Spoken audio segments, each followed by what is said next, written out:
These people are very rare. They have always been there and always will be. They live on different continents and pray to different gods. But they all have abilities that are beyond explanation. Their words are prophetic. Their undertakings sometimes contradict the laws of physics. Our project is about them, the mysterious chosen ones, the people of knowledge.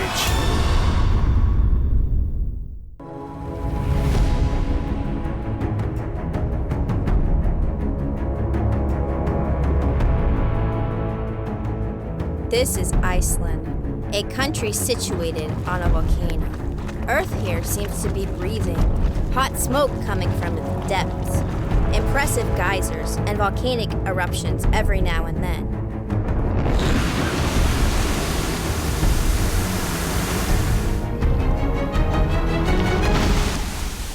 The underground energy runs high. Given this fairy tale nature, earthquakes, and threatening volcanoes, the Icelanders' belief in supernatural feels most natural here.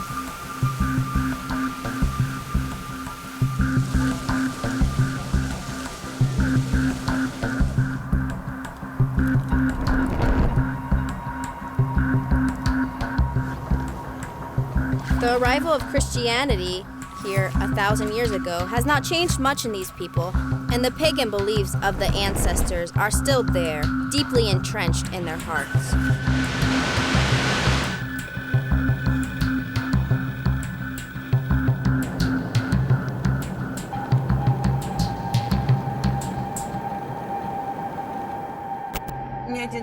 You won't see anyone kicking a rock here, because, everyone knows that if you offend an elf, misfortune will be quick to follow.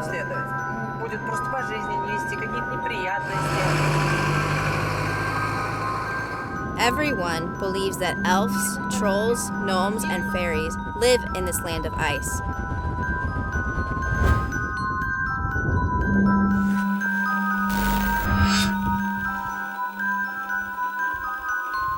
And the dead can easily communicate with the living.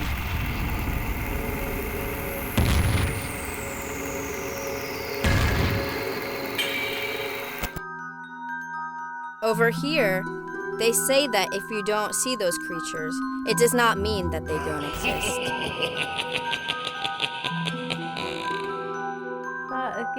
This is our national peculiarity. Our hearts are still open to the world of the dead. We are not afraid to see them. And we believe that there are supernatural forces, and because we accept them, they reveal themselves to us.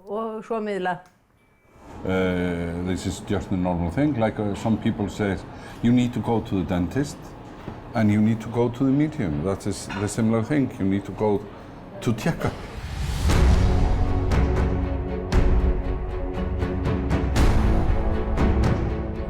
People come to visit those psychics from all over the country because they know that they possess supernatural powers.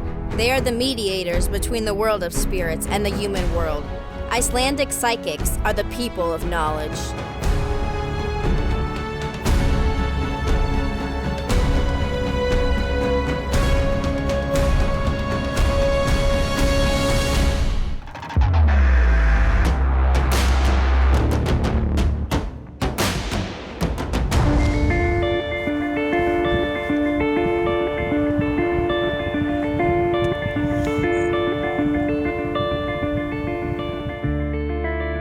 This is what you find in every Icelandic home. Following an ancient tradition, one of the walls in the house is decorated with the photos of the entire family.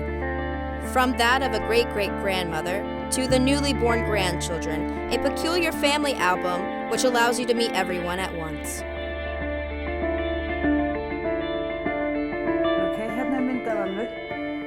This is my grandmother dressed in national costume. Look at this embroidered corset.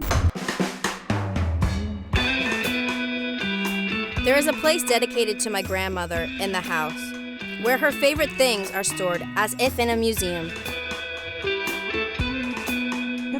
These are my grandmother's dresses. I keep them, but I can also wear them. These are the gloves which she knitted for me when I was only 7. Ragna kept everything, even her old grandmother's purse. This is my grandmother's handbag. There is a postcard, nail polish, and glasses which she used to wear.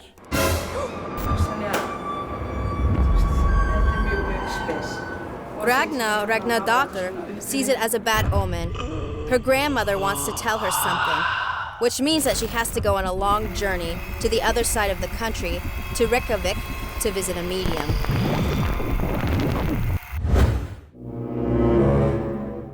Popular, they live very long. They don't need much attention. You don't have to go and water them every day, so they are very strong.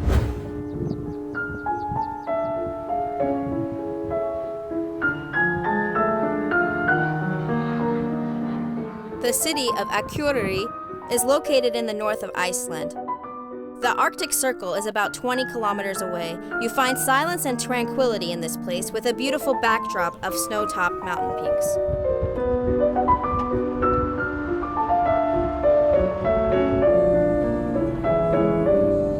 Ragna comes to the cemetery every week to visit the most important person in her life.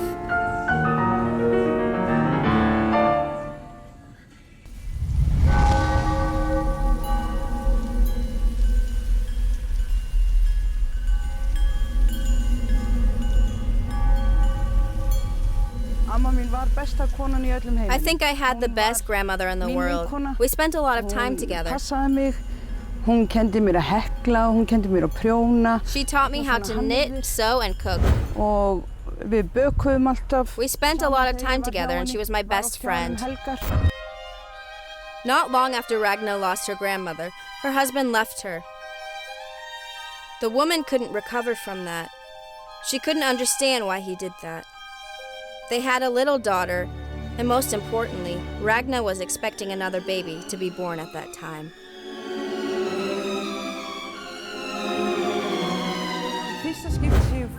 I was 26 when I got divorced. I had a 2-year-old daughter and was 5 months pregnant. When I look back, I realized that our marriage was horrible. But having been left alone with 2 children and no occupation, I thought my life was going to end. I was out on the street and I had nothing. She stayed in a cemetery for hours, silently pleading with her grandmother. Please, help me.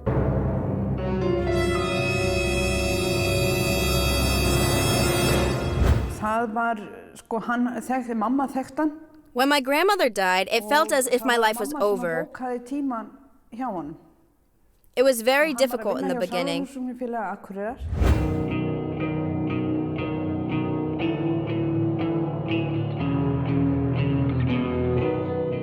Once some friends advised her to go to a medium and to ask him what to do, how to deal with the situation. Locals, as all northern people, are introverts. They don't have a habit of sharing with friends.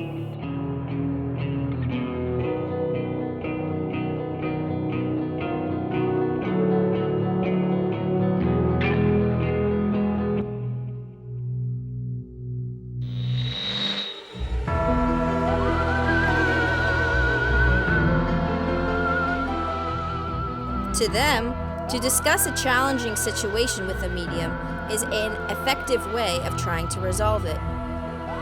They know that some mediums use cards, others stones, or they are assisted by the elves. Shuffle the cards.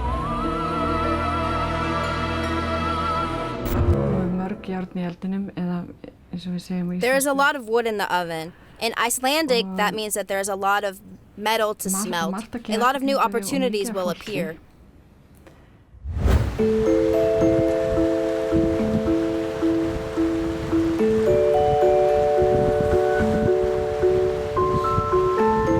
On the island, where magic is all around, psychics are more popular than rational psychologists. I think this is a culture. I think this is because we are island. This is the normal thing. This is like I have a cup of coffee in the way. If you just drink the coffee and people normal, this is just the normal thing. Like some people say, you need to go to the dentist and you need to go to the medium. That is the similar thing. You need to go to check up. When Ragna pulled herself together and went to the medium, FORHATLUR, for the first time, she just wanted to know what the future held for her. How should she proceed with her life? The future seemed very dark at the time.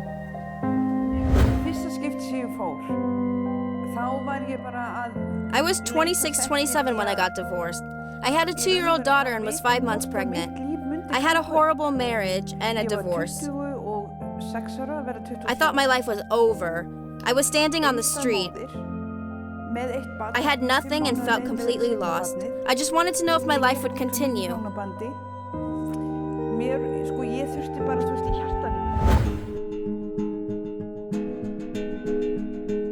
Ragna thought that a meeting with a medium was a formality. She didn't place too much hope in it. But she was very surprised when during the first visit, FORHATLUR told her that he sees an elderly lady next to her.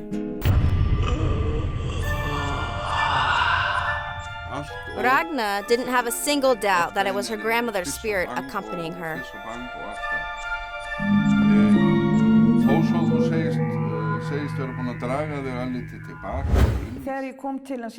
Normally, when deceased relatives come to the session, they bring flowers. The medium said that my grandmother didn't bring any flowers. She arrived with a heap of diapers.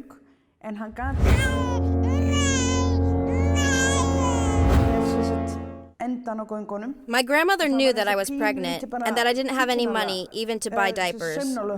Later on, when I gave birth to my child, I really wasn't short of diapers because the shop next door had a lot of those that were past their expiration date, and the owner gave a lot of them away to me.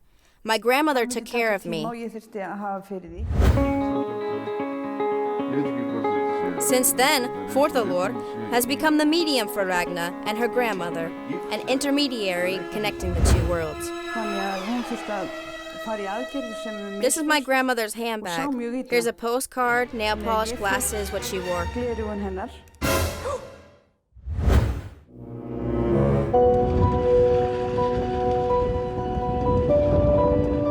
In the early hours of the morning, Ragna sets off on her way to meet her grandmother. She has to cross the entire country, a chain of active volcanoes. It is 450 kilometers from her hometown of Akureyri to Reykjavik, where the medium lives. FORHATLUR GUDMUNDSON is well known in this region. He used to live in the north of Akureyri too, then moved to the capital with a bigger population and therefore more work for a medium. A medium is a person who can define what life after death is. He can pass on messages from the other world. He's not a clairvoyant, but can answer some questions, that's true. But those answers would only be the answers he receives from the spirits.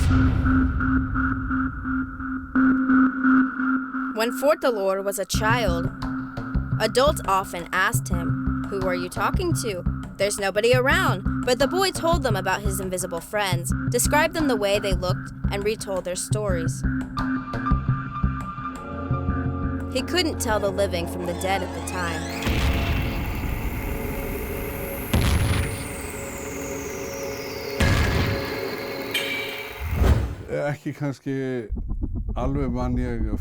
I can't tell the first time I saw them. I think that I always heard them. They always talked to me. That's why, when I was a child, I thought it was normal and that it should be that way.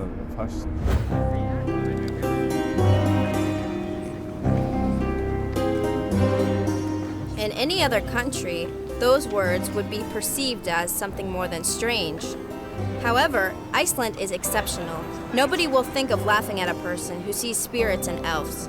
These people are believed to be specially chosen here, and society treats them with a lot of respect.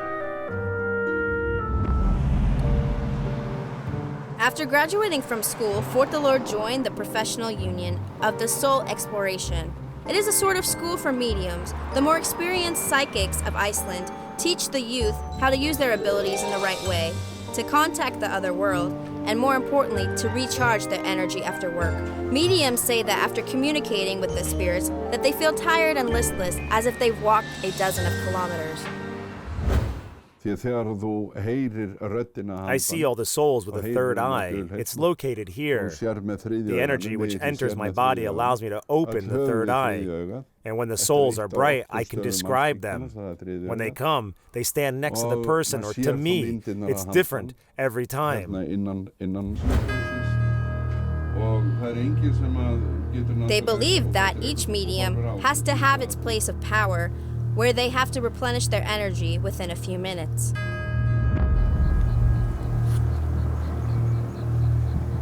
Those red hills were attracting FORHATLUR.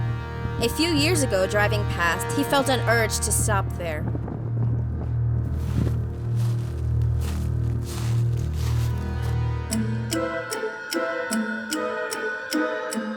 The place was vibrating with underground energy. That's how he found his place of power. Since then, he comes here regularly, at least once a week. And today, having learned that his old friend from Akureyri is coming to visit him, FORHATLUR is preparing for only a short trip.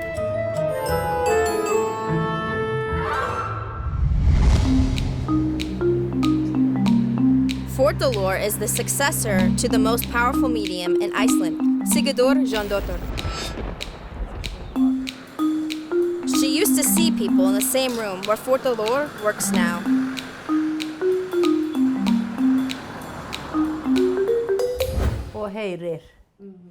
I am like a telephone. I only hear their voices and provide my body for them. FORHATLUR sees the dead through his third eye. He can see their silhouettes. SIGURDUR JOHNSDOHTEER is 82 years old. At this age, it is not easy to act as an intermediary between the dead and the living for this Icelandic lady, but she makes an exception today. Having prayed, she goes into a trance. You're Russian, right? You lived in Iceland, yes? You moved here, you used to work in a school in Russia. Some 5 years ago, SIGURDUR had people queuing to see her and to have books signed by her. Based on her sessions, a book had been written on life after death. This is our national specific feature. Our hearts are still open to the world of the dead, and we are not afraid to see them. And we believe that there are supernatural forces, and because we accept them, they reveal themselves to us. This is a peculiarity of Iceland. In the late 90s of the last century, SIGURDUR had a special visitor, GUDMUNDUR KRISTINSON. He wasn't interested in the answers to banal questions about the future. He was looking for proof of life after death. That is why, for a few months, he came to the medium every day to record stories of the guests from the other world. We have planned, promised a sitting at, say, 2 o'clock. Then they have prepared it from the other side and are ready. We have some prayer and relax, and then the medium goes to sleep. And so at some mediums it can be very, very deep. And we are afraid that his heart ceased to beat. But then he awakes. Then some deceased man is coming in his body, taking over his body. And we can speak with him just as ordinary as we do. After 50 sessions of such communication, GUOMUNDSON wrote a book about life after death. This topic is so popular in tiny Iceland that 6 editions of this book have already been published. Today, the writer is working on the English translation. He already wrote new chapters on the mediums of Iceland, including FORHATLUR.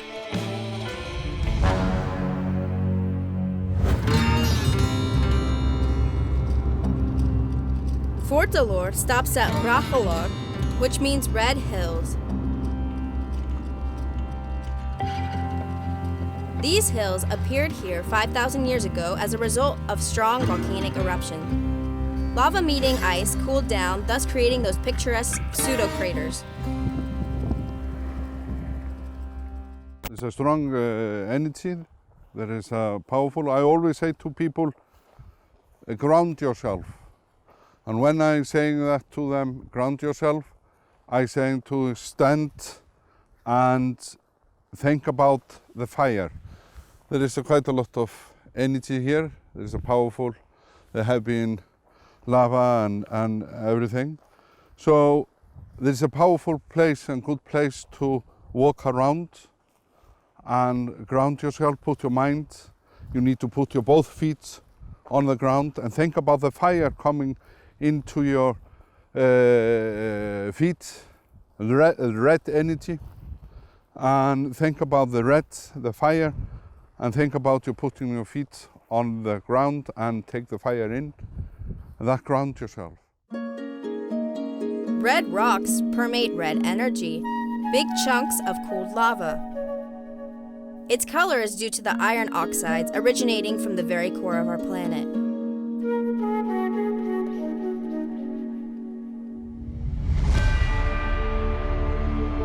Red lava, emerald moss, and black ash.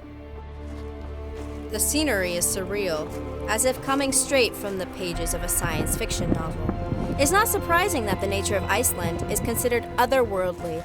It feels like another planet.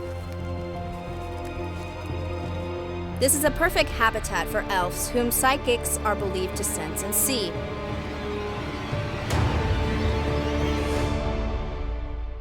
Why is I always believe in this is a just normal thing. This is the culture in Iceland.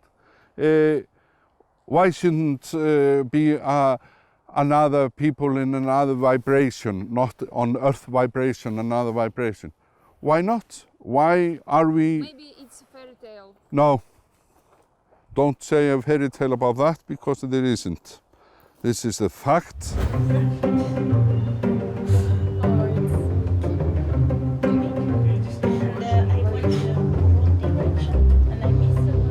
Hello friends, welcome to the Elf School. The director of the school, Magnus SCARFENDINSON, has been studying invisible creatures for 35 years. Guides, tourists ask a lot of questions about who elves are. So I decided to start a school where once a week you can learn all about elves. We are studying what they look like, what they do and eat, and how they live. Magnus collects and records the stories about the other world told by mediums like FORHATLUR. He has never seen the little creatures with his own eyes, but he's convinced that 8,000 witnesses, that's the number of respondents, cannot lie. Some of the humans have been friends with the elves for a lifetime. Met them regularly, been invited into their houses. And normally when humans first see elves or hidden people, when they ask them, who are you? Are you dead people? No, no, no, no, no. Are you people from the future? No, no, no, no. Are you people from the past?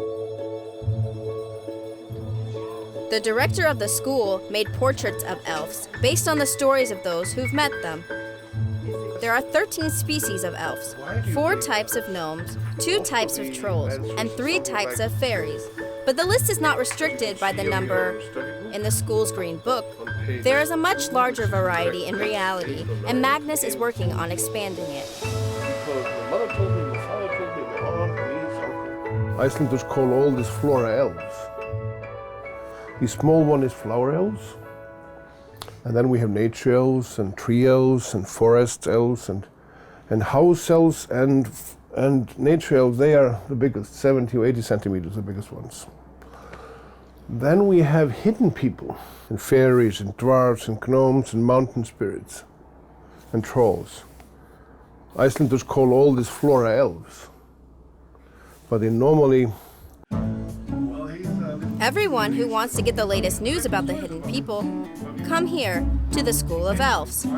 Every Friday, Magnus summarizes the past week's events. The girl was always playing at this stone, which is outside her house. This is a block, very big block one. Wolf gave me these stones. And the lady gave us the stone so we could show the students in the school this. This is just 4 or 5 years ago this happened. Give me your hands. Do elves exist? The Icelanders have no doubts. According to the latest survey, over 60% of Icelanders believe that the hidden people really exist. It is almost some stone or height or very many farms in the country, and also in Reykjavík and Hafnarfjörður. At times, they do social polls in Reykjavík and other cities, simply asking people on the streets if they believe in elves. One person says, yes, I do. If someone says that they don't believe in elves, then they are asked to kick a nearby stone.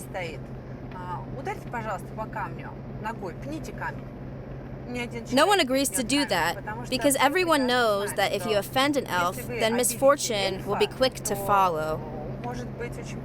They will not have a life of good luck. They will have some kind of trouble. TATIANA YASCHLIK has worked as a tourist guide in Iceland for years. She takes tourists to places where elves live. At the entrance to Reykjavík, you can see this quaint road sign, "Elves live here." There is a big garden of elves in the city. They say that small people built the capital here. You can't see it, but the chosen say that here, for instance, the elves built a church. And their families live around it. They do regular routine things in life.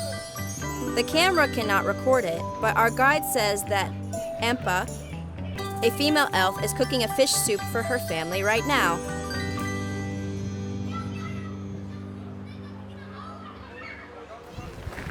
This is Frode. He sits at home by the open window and listens to our stories about elves. He's having tea with honey, and he writes a lot of books for the elves, and he wants to publish them so that people can read them too. He has a big nose and big ears, and he's almost 900 years old. According to local beliefs, elves are omnipresent. Iceland has a lot of roads, and there are thousands of stones on the side of the road. Locals believe that each of these stones are a dwelling for the elves. According to tradition, when visiting an elf's dwelling, you have to bring some treat with you.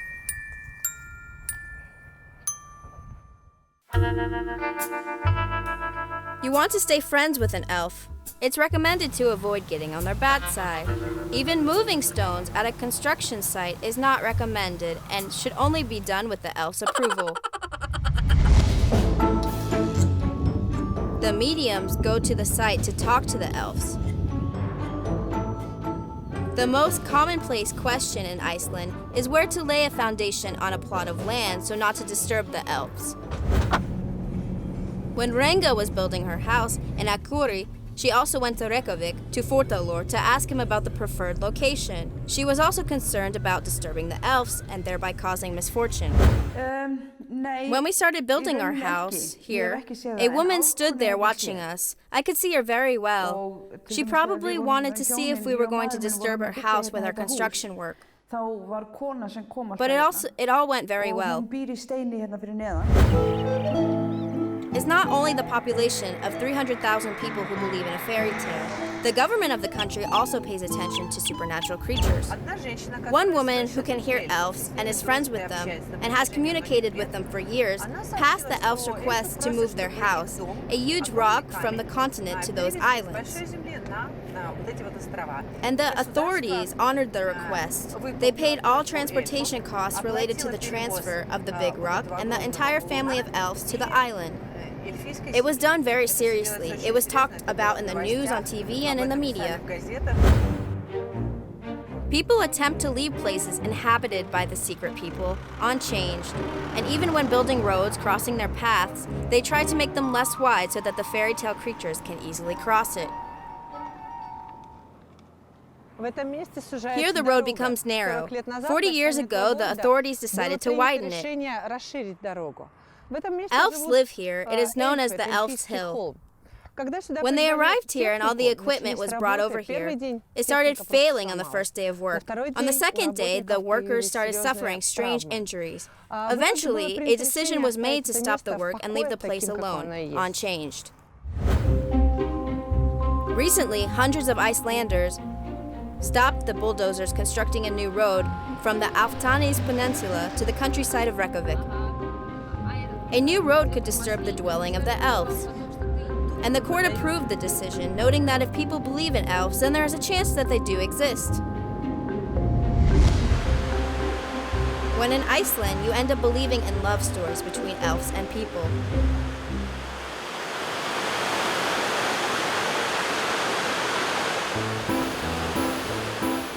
A famous musical producer, STEINAR BERG, changed his life completely thanks to the secret people. He worked with many Icelandic stars until he decided to move here 13 years ago. He went to the waterfalls and decided to purchase this plot of land to retire on. When he was building his house, he felt that someone was watching him all the time.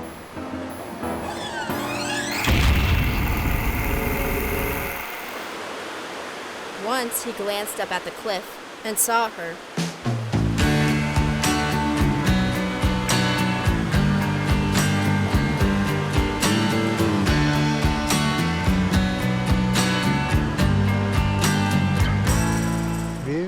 I saw the face of a troll and addressed her. I asked her why she was there. Telepathically. Her name was Drífa. She was smiling. All trolls are scared of sunlight. They turn into wood with the first rays of sunshine. But Drífa loved to watch the waterfalls. I made a garden here open to the public. We call it Rock and Troll. Tourists come here, and I wrote a book dedicated to the troll. People here are not insane. They don't fantasize, but really see, hear, and feel the magic of the island.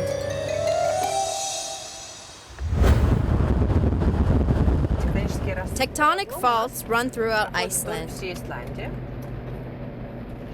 I will show you now. I have a postcard here.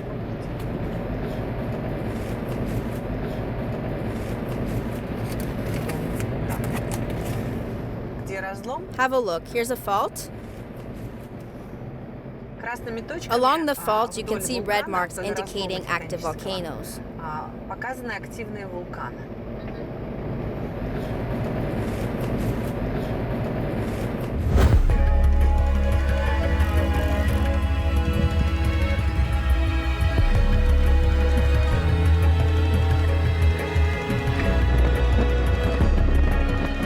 The last eruption of an active volcano, Hekla, took place in 2000. Researchers are waiting for the smoke to come out of its crater any day now.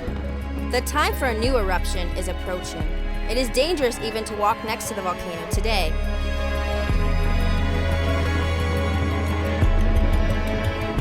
RAGNA drives past the Hekla volcano. It's located halfway to Reykjavik. The woman feels anxious. This is my grandmother's handbag. There's a postcard, nail polish, glasses she used to wear. The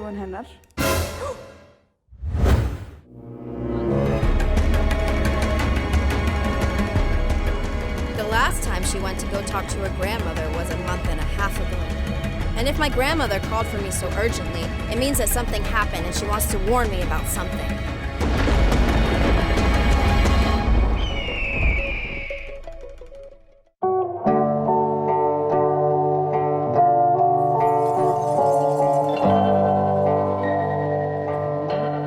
Let's go.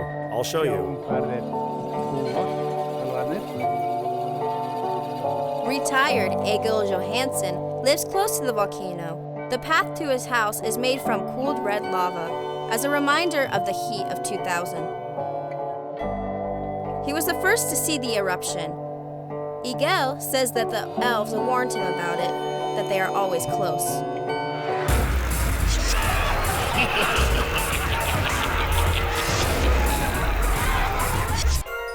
Here, right next to him, they built a whole city invisible to regular humans. Here, right in front of Hekla, there's a dwelling of elves, the Elves' Hill, where an entire city is located. They use this road a lot, this crossing. They walk back and forth here or to the city. It's quite hectic here. Recently, he had a lung operation. When he returned home from the hospital, he lost the ability to see his friends. And the saddest part was that he could no longer see his old friend, the elf who lives next to the bridge. Here, close to us, lives an old elf. I talked to him a lot before. I could see him. But now I can only sense his presence. Within 5 hours, Ragna reaches Reykjavik. She's hurrying to see the medium. Now she will learn what her grandmother wants to tell her. This is my grandmother's handbag. There's a postcard, nail polish, glasses she used to wear.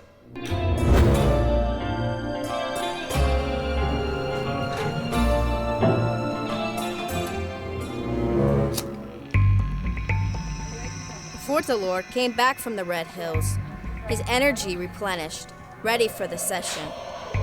He darkens the room and lights the candles, turns on quiet music. He repeats this ritual every day. Dimmed light and silence helps him tune in. I light candles, turn on the music, do some other rituals, but it's very important to keep a distance from the client, not to soak it all in, because otherwise the soul of the dead person may get attached to me.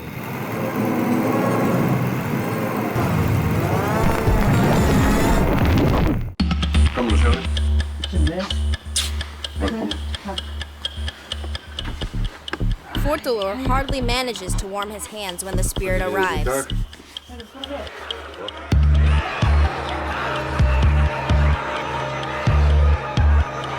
But this time, it was not Ragna's grandmother. Og líka að tala í sambandi við það að hann talaði mikið lækjarsprængur, árfarveginn, og það svo skrítið að It was Ragna's dead father who asked her to come and see FORHATLUR.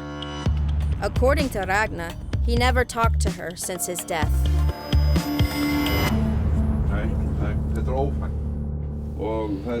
Your father says that he's very happy to see you. It is so good that you came because he has something for you. Communicating with the world of the dead, FORHATLUR does not go into a trance. He closes his eyes to see the phantoms with his third eye. It is believed that the visitor is always accompanied by their dead friends and relatives, people who were close to them during their lifetime. However, after a session is over, the dead may still linger if they haven't said everything they had to say.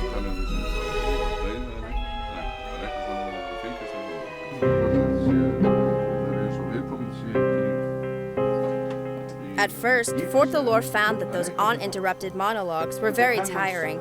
He simply did not know how to switch off the sound and asked them to leave. The spirits stayed there talking even at night. In order not to offend anyone, the medium extinguishes the candles, which means that the contact is over for today.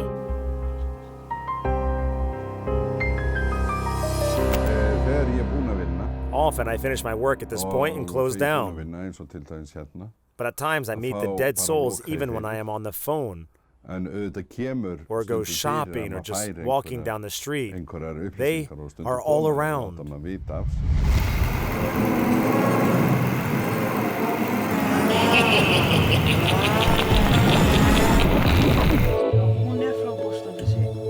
The conversation during this session is in a semi-whisper in Icelandic. If the medium wasn't there, it would appear to be a simple conversation between a father and a daughter. Það meira, já. Og þú ert að nýta þér lítina líki tarotspilum. Já.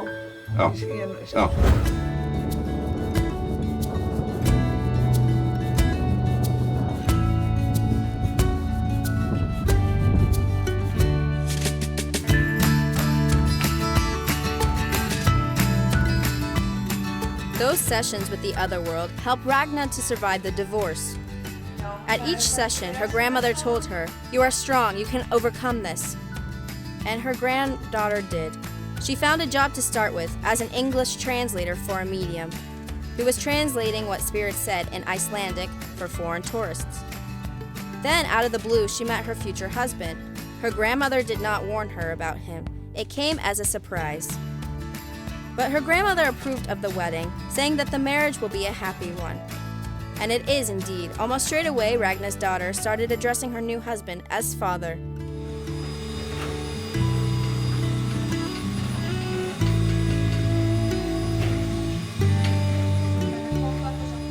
Ragna just came back from the medium, having driven over 5 hours from Reykjavik to her home.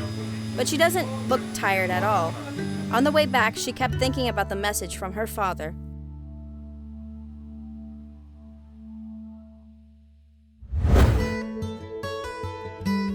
He was a brilliant dancer, and she still keeps his dancing shoes by the fireplace.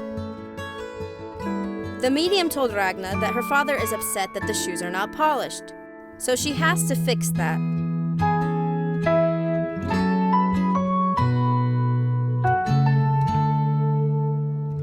Regardless how strange, funny, or smaller requests from ancestors it may seem, it shouldn't be doubted and should be fulfilled by all means possible.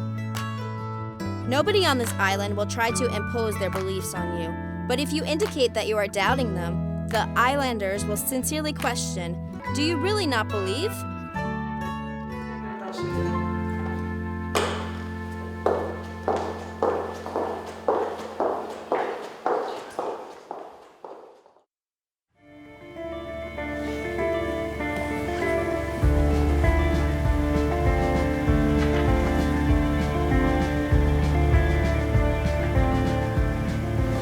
Severe climate, distance from continental Europe, long polar nights, snowstorms, volcanic eruptions, and frequent volcanoes have not affected the culture of these people. It feels like anything is possible on this island where energy runs high. That is why miracles and fairy tales are commonplace in Iceland. Fairy tales which are not easy to believe in, unless you happen to meet an elf walking on the street or a medium who will take you to the invisible world of ancestors.